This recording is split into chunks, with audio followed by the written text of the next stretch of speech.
রাজশাহীতে গণপূর্ত বিভাগের নির্মাণ কাজে হয়েছে তুঘলকি কাণ্ড। দরপত্র আহ্বানের আগেই শেষ হয়েছে একটি ফ্লোরের ৬টি কক্ষের নির্মাণ কাজ। দরপত্র ডাকা হয়েছে নির্মাণ কাজের শেষের দিকে।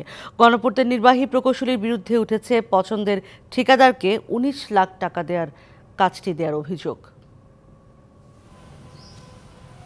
গেল ৯ মে রাজশাহীতে গণপূর্ত বিভাগের একটি ভবনে একটি ফ্লোরের ৬টি কক্ষ নির্মাণের দরপত্র আহ্বান করা হয়। জমা দেয়া দরপত্র খোলা হয় ২৬শে মে। তবে এর আগেই ১৯ লাখ টাকা ব্যয়ে গ্যারেজ শেডের উপর ৬টি কক্ষের নির্মাণ কাজ প্রায় শেষের দিকে। চলছে শেষ মুহূর্তের কিছু ছোটখাটো কাজ। যদিও কর্মচারীরা বলছেন দরপত্র আহ্বান করার অনেক আগেই কাজ শেষ হয়েছে। আর পুরো বিষয়টিতে অভিযোগের তীর গণপূর্তের নির্বাহী প্রকৌশলীর দিকে।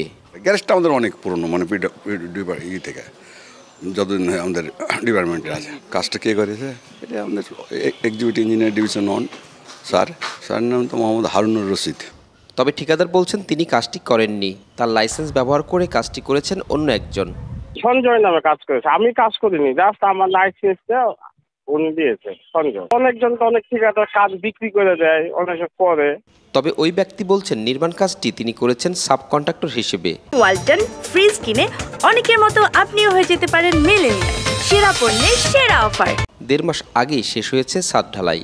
আপনারা যে কাজটা করছেন মেরাজ ইন্টারন্যাশনালের কাজটা, হ্যাঁ, আমি কাজ করিনি, আমি মিস্ত্রি, আমি হলো ঠিকাদার, আমি হলাম মিস্ত্রি, হেড মিস্ত্রি, আমি সাব কন্ট্রাক্টর। কাজকে আমার না অফিস আমাকে টাকা দিবে না কে দিবে?